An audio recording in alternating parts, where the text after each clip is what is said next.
Ya, 2 hari yang lalu saya terlibat diskusi dengan seorang penganut karismatik yaitu Bapak Dalton Sinaga. Dia mengaku sebagai apologis karismatik.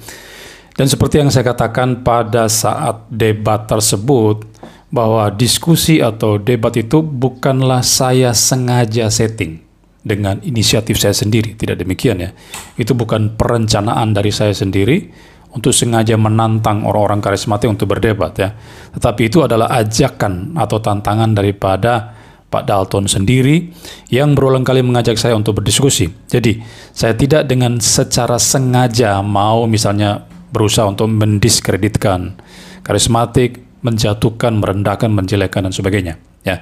Jadi sekali lagi itu adalah inisiatif daripada Pak Dalton Sinaga. Nah, ada pertanyaan yang menarik yang disampaikan oleh Pak Dalton Sinaga pada saat saya mengatakan bahwa baptisan Roh Kudus itu diterima bersamaan ketika orang tersebut percaya kepada Tuhan Yesus Kristus. Pak Sinaga kemudian membantahnya dan menyatakan bahwa para rasul sebelumnya itu percaya, tetapi toh mereka belum menerima baptisan Roh Kudus. Nah, ini pertanyaan yang bagus, dan saat itu saya sudah jelaskan bahwa Alkitab memang memberikan perbedaan antara pra-Pentakosta sebelum pencurahan Roh Kudus dan pasca Pentakosta atau dimulai pada saat Pentakosta dan seterusnya. Kita harus membedakan 2 masa atau 2 zaman tersebut. Sebelum Pentakosta atau pencurahan Roh Kudus, para murid memang sudah adalah orang-orang percaya. Mereka sudah dilahirkan kembali. Ini juga berlaku untuk semua orang percaya di Perjanjian Lama. Saya kemudian mengatakan bahwa Roh Kudus itu ada dalam orang-orang percaya di zaman PL, tetapi hanya kepada orang-orang tertentu dengan tujuan tertentu. Jadi tidak semua orang itu dipenuhi oleh Roh Kudus. Atau Roh Kudus bisa berada kepada semua orang di Perjanjian Lama, tapi hanya untuk orang tertentu dengan keperluan tujuan tertentu, yaitu keperluan pelayanan misalnya. Ya, misalnya Samuel yang dipenuhi Roh Kudus untuk menyampaikan firman Tuhan. Saul yang diurapi sebagai raja dalam 1 Samuel 10 ayat 6 lalu ayat 10. Juga Daud juga demikian diurapi, ya kan, dia juga sebagai raja dalam 1 Samuel 16-13. Atau misalnya para pemimpin Israel itu diurapi untuk apa?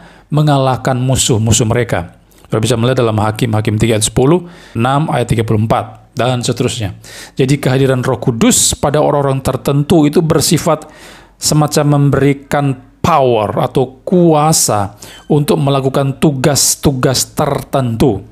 Ini fungsi Roh Kudus ketika ada atau memenuhi orang-orang di zaman PL.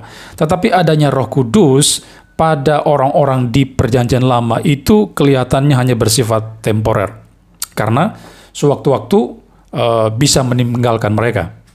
Ketika tugas itu telah berakhir, maka berakhir pula karya roh di dalam orang tersebut. Nah, misalnya dalam 1 Samuel 16 ayat 14 dikatakan roh Tuhan telah mundur daripada Saul dan sekarang ia diganggu oleh roh jahat. Kalau terjemahan baru edisi lain yang kedua dikatakan bahwa roh Tuhan telah menyingkir daripada Saul. Jadi mulanya memang dia ada Roh Kudus, tapi kemudian Roh Kudus itu undur atau menyingkir daripada Saul. Tetapi pemberian kuasa oleh Roh Kudus juga diteruskan di dalam Perjanjian Baru. Kalau saya katakan tadi di PL orang-orang tertentu diberikan Roh Kudus untuk melakukan tugas tertentu, sehingga mereka mendapatkan kuasa daripada Roh Kudus, tapi itu juga ternyata diteruskan di Perjanjian Baru, bukan hanya berhenti di PL. Dalam Kisah Rasul 1 ayat 8, para rasul kan di sana dikatakan mereka dipenuhi Roh Kudus supaya apa? Supaya memiliki kuasa untuk menjadi saksi Kristus. Jadi pemberian Roh Kudus dengan tujuan pelayanan tertentu itu juga ada di dalam Perjanjian Baru, karena pada Kisah 1 ayat 8 para rasul juga itu dijanjikan Roh Kudus untuk memperlengkapi mereka dengan kuasa Allah untuk memberitakan Injil. Tetapi kehadiran Roh Kudus di masa Perjanjian Baru pasca Pentakosta itu bersifat permanen. Itu sudah saya katakan dalam diskusi dengan Pak Dalton. Tidak lagi temporer seperti dalam PL. Ya, kalau saudara melihat dalam Yohanes pasal 14 ayat 16 dikatakan, "Aku akan minta kepada Bapa dan Ia akan memberikan kepadamu seorang penolong yang lain supaya Ia menyertai kamu selama-lamanya." Jadi waktu Yesus memberikan Roh Kudus pada yang Dia janjikan itu pada Pentakosta, maka ketika Roh Kudus itu memenuhi seseorang, orang percaya, Dia akan menyertai atau ada di dalam diri orang itu seterusnya, selama-lamanya. Tidak pernah keluar masuk lagi, ya. Makanya itu sebab Paulus menggunakan istilah dimeteraikan oleh Roh Kudus, dimeteraikan dengan Roh Kudus, ya. Nah, pada peristiwa Pentakosta di Kisah Rasul pasal 2, ada dua kelompok yang mengalami baptisan Roh Kudus. Nah, ini penting, ya. Ada dua kelompok yang mengalami baptisan Roh Kudus. Yang pertama, para rasul atau 120 orang percaya, dan yang kedua adalah 3.000 orang yang lain. Tapi kalau sudah perhatikan dengan cermat, maka ada perbedaan di antara kedua kelompok itu. Ke 120 orang itu adalah orang percaya. Mereka sudah percaya. Kisah pasal 2 ayat 1. Saudara bisa lihat di sana. Dan sudah pasti telah dilahirkan kembali. Para rasul itu orang-orang yang sudah percaya dan sudah pasti dilahirkan kembali.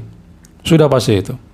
Walau demikian, rupanya mereka belum mengalami apa yang disebut dengan baptisan Roh Kudus, atau apa yang disebut dengan karunia Roh Kudus. Karunia Roh Kudus ini maksudnya adalah karunia Roh Kudus itu sendiri, bukan karunia-karunia Roh Kudus, ya, itu berbeda. Itu maksudnya adalah baptisan Roh Kudus. Nah, itu sebab mereka menunggu janji Allah itu. Yesus kan berjanji, nanti pada waktu aku naik, aku akan mengutus Roh Kudus bagimu. Maka mereka menantikan janji Tuhan itu selama 10 hari. Mereka menantikan, kemudian pada hari Pentakosta lah baru mereka menerima janji itu. Dan ini berbeda dengan 3.000 orang lain itu. 3.000 orang lain itu bertobat karena khotbah Petrus itu mulanya mereka belum percaya. Dan setelah mereka menerima berita Injil dari para rasul, dari Petrus, khotbah Petrus itu, kemudian mereka percaya dan menerima karunia roh atau baptisan Roh Kudus. Jadi percaya, bertobat atau percaya dan penerimaan Roh Kudus, baptisan Roh Kudus itu adalah satu paket. Tidak ada selang waktu di antara keduanya.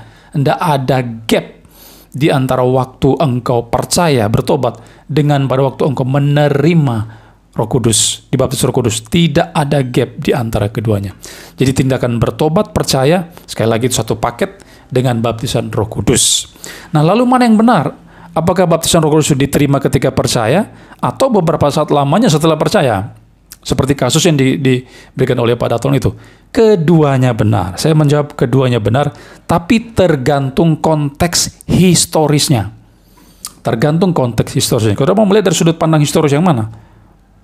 Pra Pentakosta atau pasca Pentakosta? Tergantung sudut pandang engkau. Ya. Jadi tergantung aspek historisnya. Maka kita harus membedakan antara Pentakosta yang dialami oleh para rasul dan 3.000 orang itu. Baptisan Roh Kudus yang dialami oleh para rasul, 120 orang percaya itu, bukan karena efek dari iman percaya mereka kepada Tuhan Yesus Kristus. Ya, karena sebelumnya mereka sudah percaya. Tapi pada waktu itu mereka menerima baptisan Roh Kudus untuk memberikan kuasa kepada mereka untuk memberitakan Injil. Itu sebab mereka memberikan Injil dengan penuh keberanian. Petrus bangkit berdiri, beritakan Injil kepada 3.000 orang tersebut. Kisah Rasul 1 ayat 8. Dan itu berbeda dengan 3.000 orang itu, mereka percaya dulu atau bertobat, dan pada saat yang bersamaan, baru mereka dibaptis oleh Roh Kudus. Nah, ini perbedaannya. Lalu yang mana yang harus kita ikuti? Baptisan Roh Kudus yang dialami oleh para rasul 120 orang itu, atau 3.000 orang itu? Nah, yang menjadi patokan kita, yang menjadi standar kita, yang menjadi pola kita saat ini, bukan pada 120 orang itu, bukan kepada para rasul itu, namun kepada kelompok yang kedua, yaitu 3.000 orang yang menerima baptisan Roh Kudus pada saat mereka percaya. Ini menjadi pola kita. Nah, situasi historis seperti yang dialami oleh 120 orang itu telah lama stop, sudah lama berhenti. Tetapi saat ini kita hidup pada zaman pasca Pentakosta, seperti halnya 3.000 orang itu. Itu sebab pengampunan dosa karena percaya dan baptisan Roh Kudus itu diterima secara bersamaan. Dan keadaan ini terus berlangsung hingga saat ini dan sampai kedatangan Kristus kali yang kedua. Itu sebab ya, Itu sebab saya mengutip kalimat daripada John Stott.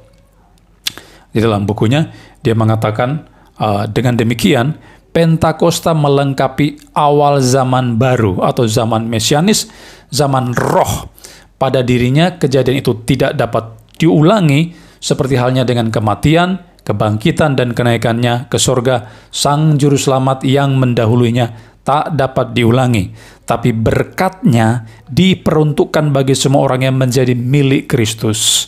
Dalam arti ini, mereka yang bertobat pada hari Pentakosta sebagai hasil khotbah Petrus menjadi pola bagi semua orang percaya berikutnya. Jadi yang menjadi patokan kita bukan kepada 120 murid yang menerima baptisan Roh Kudus, tapi kepada 3.000 orang yang percaya lalu mereka kemudian dibaptis dengan Roh Kudus. Itu menjadi pola kita, standar kita, ukuran kita. Ya, jadi saya sudah katakan dalam diskusi tersebut, kita harus membedakan kedua zaman ini. Zaman pra-Pentakosta dan pasca Pentakosta. Yang menjadi patokan kita bukan pra-Pentakostanya, tapi pasca Pentakosta seperti yang dialami oleh 3.000 orang tersebut. Itu sebab jika ada orang tertentu ya yang beberapa waktu lalu saya melihat ada pendeta karismatik mengajarkan Pentakosta ketiga yang terjadi di Indonesia dan sebagainya, ya kan? Yang pertama Pentakosta di Yerusalem, lalu yang kedua di Azusa Street, lalu Pentakosta ketiga akan terjadi di Indonesia atau di mana itu. Saudara jangan mau percaya kepada pendeta tersebut. Pentakosta hanya terjadi satu kali, sama seperti Yesus mati satu kali, dia bangkit satu kali, naik ke surga satu kali juga. Itu adalah rangkaian penebusan atau keselamatan yang dikerjakan oleh Kristus. Oke? Semoga bisa dimengerti.